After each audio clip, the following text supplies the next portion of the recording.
Tapani Liimatta. Warm welcome.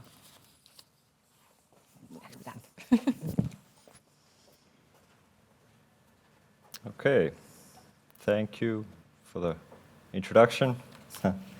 Nice to see everybody here. Are you ready for the first presentation of today? The topic is businesses supporting cycling, and like they said, I'm Tapani Liimatta. I'm a people person and a technical project manager at Go4. And people usually ask me, what is a people person? And a people person is our superior in an organization that doesn't have any superiors. So if I am your superior, any problem or anything you have about your career or projects or anything like that, you contact me and I'll try to solve that. So I'm a kind of if you have an issue, you come to me. And someone came to me and asked about the bicycle benefit, and will we take that into use? And well, one thing led to another, and here I am talking to you. So this is the agenda on my part. First, one slider about Go4, then a little bit information about the Finnish tax benefit on the bicycles. Then why use bicycle benefit in your company and how to promote it and how we have promoted it to our people. And on the last, what do companies wish cities could do to help cycling development? I of course can't talk for all companies in Finland, but hopefully as many as I can. And at the end, there's time for questions and answers and discussion if we feel like it. But first, a few things about Go4. Our values are that we are a great workplace for everyone, and we thrive on customer success. And the reason why Go4 is here is we've been working together with Helsinki for some time, and the latest deal was that the city of Helsinki selected Go4 as its development partner for the education division. And we're really trying to pioneer an ethical digital world, so it's important to us as a company and to our employees that we stay carbon neutral and use less cars and more bicycles and everything like that. We have green offices, all of them, and I think 10 offices in Europe, 6 in Finland, and 4 around Europe. And if you think how our values really work in practice, you can see on the left there is investments in employees, which leads to engaged employees, and that's why we had to take this. And I think Go4 was one of the first companies in Finland to take this benefit into use. And here's more about the benefit. So starting the beginning of this year, Finland made a tax change that employer-provided bicycles are basically tax-free, or you don't have to pay tax for that for 1,200 a year or 100 euros per month per employee. And the bicycles can be owned, leased, or arranged in another way by the employer. So the basic case is that you save almost your tax percent on the bicycle. Maybe that needs a little bit clearing, or it's not that simple, but let's say your salary is 5,000 euros a month. And if you take this bicycle benefit, then 100 euros from your salary is deducted, and that you don't have to pay tax for that, but the amount you get in your hand is a little bit less. But of course, if you get in a year you get 1,200 less as a salary, you might be able to lower your tax percentage, and that way you save a little. For the companies who are doing this, it says you can own, lease, or arranged. Companies can basically buy the bicycles, or have emerged a lot of different companies kind of leasing out the bicycles. If the company doesn't want to buy the bikes and kind of have to take control of them, you can always lease them. And there are local shops doing the leasing, and then there's international chains of bicycle stores that are leasing out, or one way is just a firm that is only doing the leasing, and you can buy the bicycle anywhere in Finland, or actually anywhere in European Union area. And the way that GoFor did this is we selected to lease bicycles and then pay 25 euros a person a month for the benefit. So if you had the 5,000 euros salary a month, then GoFor adds 25 to that and then takes the 100 euros away from that. So a little bit better.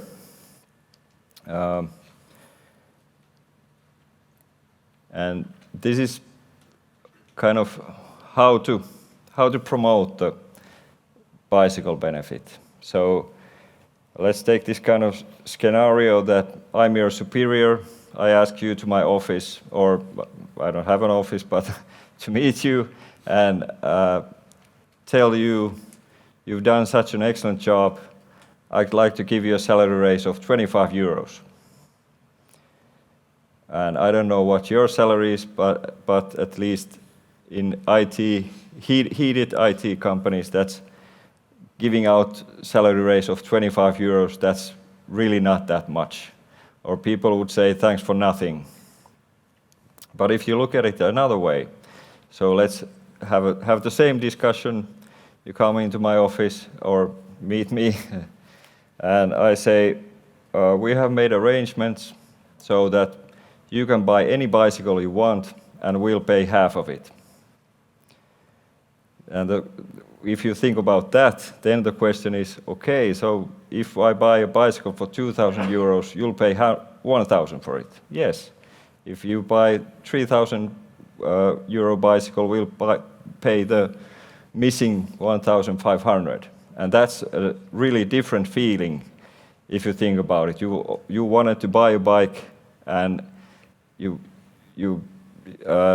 anything you buy for half price, it's a good deal. You know that, and it's not like getting the 25 euros a month. It's the whole sum at once, pretty much. Of course, when you buy an expensive bike, the lease time goes longer. So if you buy a not that expensive bike, the leasing time is shorter, and if the bike is really expensive, because it's 100 a month, so it adds up.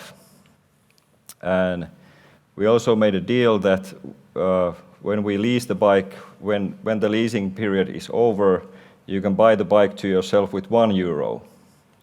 So you can basically buy your bike with 1 euro. And I think that's maybe the best way to think about it. And at least, of course, because the leasing period is pretty long, or it can be pretty long, because bikes, especially electric bikes, are pretty expensive. The leasing time can be up to 2 or 3 years, and that's basically something that gets people committed to the company. So you can change the leasing agreement to another company, but it has to be the same leasing company. So it can be that people are more committed to your company with this.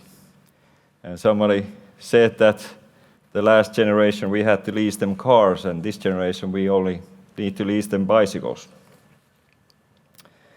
And other things on benefits of bicycling, It's a very, very healthy and safe way to move, even during Corona. If you have an accident or in another sport, like tore a muscle or something like that, usually the first thing the doctor says is go ride a bicycle, because it's so easy on the joints, and it can be made very easy. And even with the electric bicycles, it's still very beneficial for your health. Our kind of go for traditions or ways to support this is that some people always cycle to the summer parties. When we had summer parties, this is where we did it. So, like last summer, we had it in Hämeenlinna, and a group of people cycled from Tampere, and one group from Helsinki, and one group from Jyväskylä cycled to Hämeenlinna for the summer party.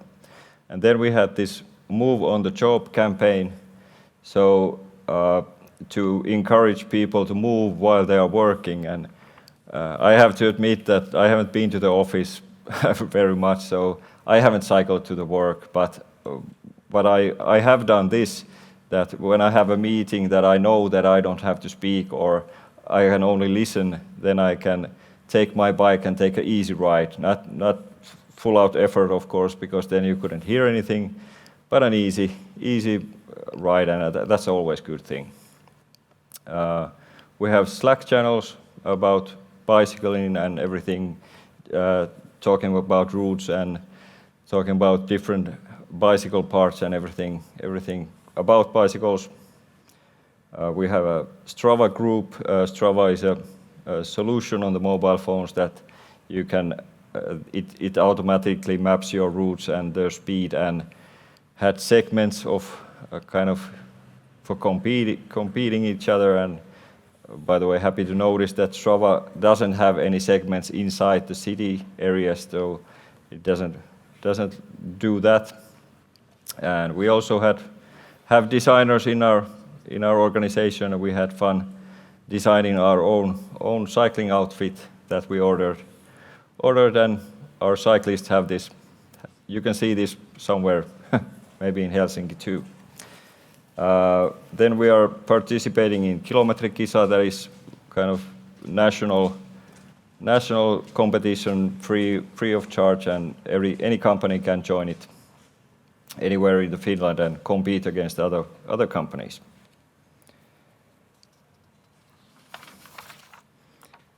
And so to the next topic, what do companies wish cities could do in cycling development? Of course, the first priority in any case is the personal safety, that bicycling or going to work with your bike it's not a provider of accidents, it's a provider of more health. And I think that's the key issue here. And the kind of what cities can do, I think it was talked yesterday also that it takes a long time to develop the logistics and also the mindset of people, that bicycles are part of the city, that people have to kind of slowly realize that bicycles are everywhere and they might move fast, but at the same time it's also a mindset of the bicyclists that they can't, in the city center, they can't go as fast because there are a lot of other people moving there. And then the last thing I asked around, what is the major topic of cyclists here, and it was almost everyone said the bicycle safety, so that you have to have safe places where you can keep your bike during work day, because bicycle benefit, it's basically the lowest time for leasing, at least in our contract, is 12 months, which leads to bikes being at least 1,200 euros or up from that. So it leads to people buying pretty high-end bikes. So if you have an expensive bike, you don't want to leave it somewhere where it can be taken or part of it can be taken. You don't want to get out of work and notice that you only have your front tire there or you don't have a seat anymore or something like that. So kind of hoping that we could have more infrastructure and decisions on how to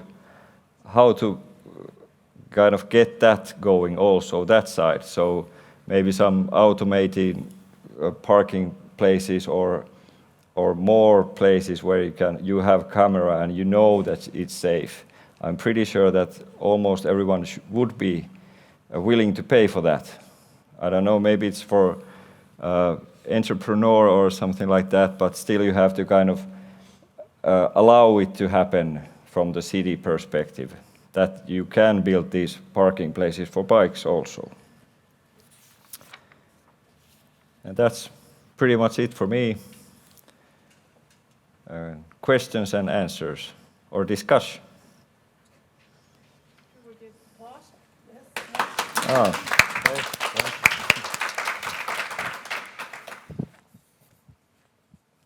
Any questions anywhere over there? Go ahead.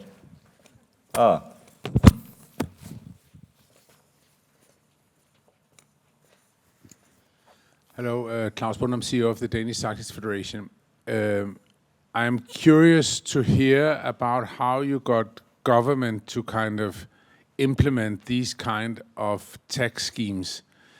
The challenge that we have in Denmark, a very strong everyday cycling nation, is that cycling is mainly seen as asphalt transportation infrastructure.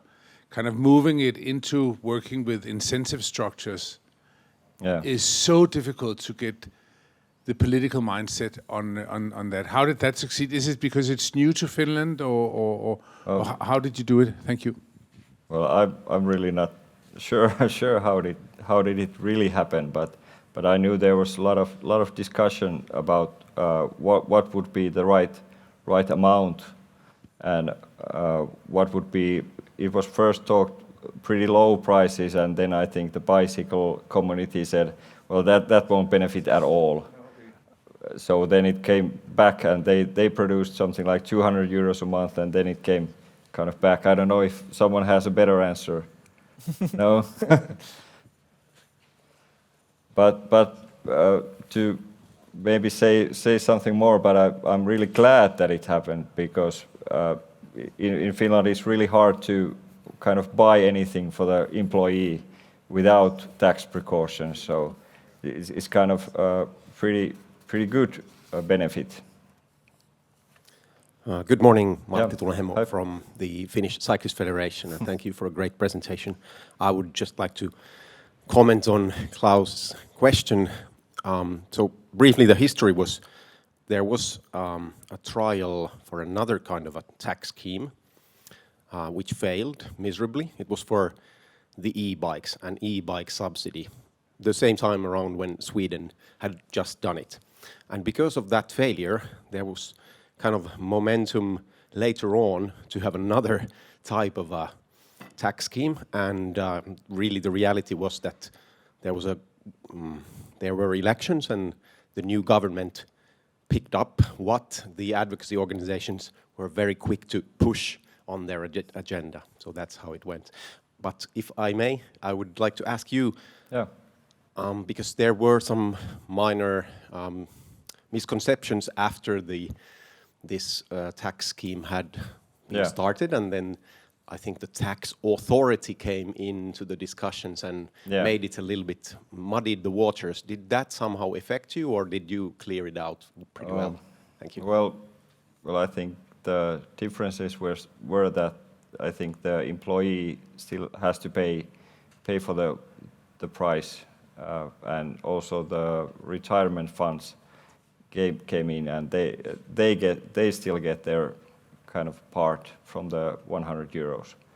So that added about I think 8% or less to the sum. But I think we were happy to have our company agree on the 25 euros that they put in. Because if it wouldn't be like zero euros, then it would have been pretty close that is it a good deal or is it not. But with the 25%, I think we go pretty close to the, I think it's 45 to 52% from the bicycle price. So in that sense, it's still a good deal for us. Yep, thank you for a great presentation. I'm Henna Hovi from the city of Helsinki, and my question is very simple.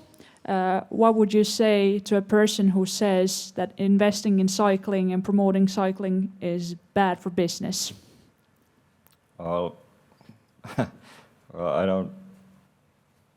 I can't see it that way because it's been proven many times that every euro you put into people's health or employees' health, it's always like gaining money and like producing it back many times. And I think it's a national problem almost that people are not moving enough, and also this corona time hasn't been easy in that sense. So people have been moving even less because their favorite movement type may have been taken from them. And if there's any way we can support that, that'll always bring kind of better health to the whole nation, I think.